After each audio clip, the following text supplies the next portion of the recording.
शुरू से हम लोगों का कहना है कि इस देश में जिन जालिम हुकूमतों ने देश के लोगों का उनका हक नहीं दिया, इस देश में बेरोजगारी फैलाई, भ्रष्टाचार फैलाया, हम उनके खिलाफ जो है वोट करेंगे, उनको चोट करेंगे। आज पूरा समाज, पूरा हिंदुस्तान इस सरकार के खिलाफ वोट का चोट कर रहा है और निश्चित रूप से ये सरकार जो है रिपीट नहीं होगी। सर, कुल मिला के मुझे जानकारी ये चाहिए कि आपका वोट किधर गया, क्योंकि आपकी जो पार्टी है कहीं ना कहीं चुनाव नहीं लड़ रही है, चुनाव से बैकफुट पे चली गई है। तो आप लोग किसको समर्थन दे रहे हैं? देखिए, हमारी पार्टी पर और हमारे नेता पर हमारे ही समाज के बहुत सारे लोगों का दबाव था कि आपके वजह से जो बीजेपी जीत रही है, आपके वोट से पार्टी का वोट कट रहा है, इस वजह से बीजेपी जीत रही है। हमारे नेता ने बहुत बड़ा फैसला किया और भले हमारे समाज का बहुत बड़ा नुकसान हुआ, लेकिन हम लोगों ने बीजेपी को रोकने के लिए ये नुकसान उठाने का काम किया है। और जहां तक लोगों का कहना है, जो सत्ता की पार्टी है उनका ये कहना है कि दाढ़ी और टोपी वालों को हमेशा निशाने पर रखते हैं, तो मैं ये कहना चाहता हूं कि यही MIM पार्टी दाढ़ी और टोपी वाले से एक दिन लाल किला पर झंडा फहराने का काम करेगी। आपकी जो पार्टी जो है, इसको कहा जाता है कि वैसे ही जो है आपके जो है भाजपा के एजेंट है, इस पर आपका क्या कहना है? देखिए, ऐसा है ना कि हिंदुस्तान में जितनी भी पार्टियां हैं सभी अपने मफाद की बात करती हैं, लेकिन एक चीज़ आपको मैं बताना चाहता हूं कि जब भी इस दुनिया में किसी का विरोध होता है, ताकतवर का विरोध होता है। आज MIM पार्टी, सारी दुनिया जानती है कि MIM पार्टी अगर मजबूती के साथ अगर अस्तित्व में आ गई तो जितनी ये पार्टियां हैं सबका वजूद खत्म हो जाएगा। इसलिए सारी पार्टियां MIM पार्टी पर निशाना लगाने का काम करती हैं, लेकिन ये बहुत दिन तक नहीं चलेगा। आप 2027 में देखिएगा, निश्चित रूप से MIM पार्टी सरकार का हिस्सा बन के शामिल होगी। आपकी कौम जो है कभी सपा, कभी बसपा, कभी अन्य पार्टियों को वोट करती है, लेकिन बाद में धोखा खाने का काम करती है, इस पर आप क्या कहते हैं?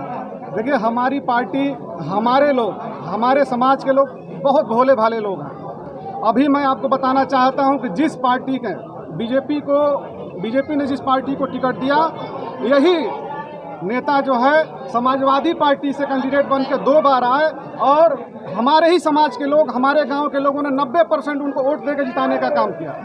अभी भारतीय जनता पार्टी में अभी एक नेता शामिल हुए। पिछले बार 2022 में मैं भी यहाँ से सदर विधानसभा का कैंडिडेट था, लेकिन हमारे समाज के लोगों ने, हमारे गांव के लोगों ने केवल हमें 10% वोट देने का काम किया और 90% वोट जो है जिस नेता को देने का काम किया वो नेता आज खुद बीजेपी में है। तो हमारे समाज के लोग भोले भाले लोग हैं, इनको जो है निशाना बनाया जाता है, इनको अपनी क़यादत और अपनी लीडरशिप खड़े होने का मौका नहीं दिया जाता है, लेकिन ये बहुत दिन तक नहीं चलेगा। इस बार आप लोग किसको चुनेंगे?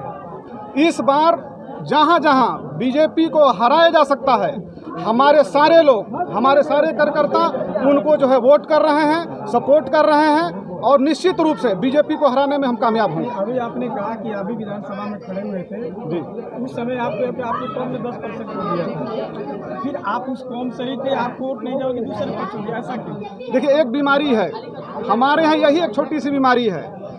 भारत की सत्ता पर बैठने में और उत्तर प्रदेश की सत्ता में मुसलमानों के बैठने में बीच में केवल यही एक बीमारी रोड़ा आती है कि हमारे लोग केवल बीजेपी को हराना चाहते हैं। जिस दिन ये जीतना चाहेंगे, हिंदुस्तान की हुकूमत और उत्तर प्रदेश की हुकूमत इन दाढ़ियों टोपी वालों का इंतजार कर रही है। इनको एक दिन इस कुर्सी पर बैठाने का काम करेगी MIM पार्टी जी। इस बार तो सपा और इंडिया गठबंधन के साथ साथ जो है आपके कौम वाले लोग भी भाजपा को मतदान कर रहे हैं, इस पे आपका क्या कहना है? बिल्कुल ऐसा नहीं है, और अगर 1-8% लोग अगर बीजेपी में जा रहे हैं तो वो उनका अपना डर है। किसी से न डरने वाली कौम, जो अल्लाह से केवल डरने वाली कौम है, जिस दिन इंसानों से डरने लगेगी तो बीजेपी में वोट जाना स्वाभाविक है।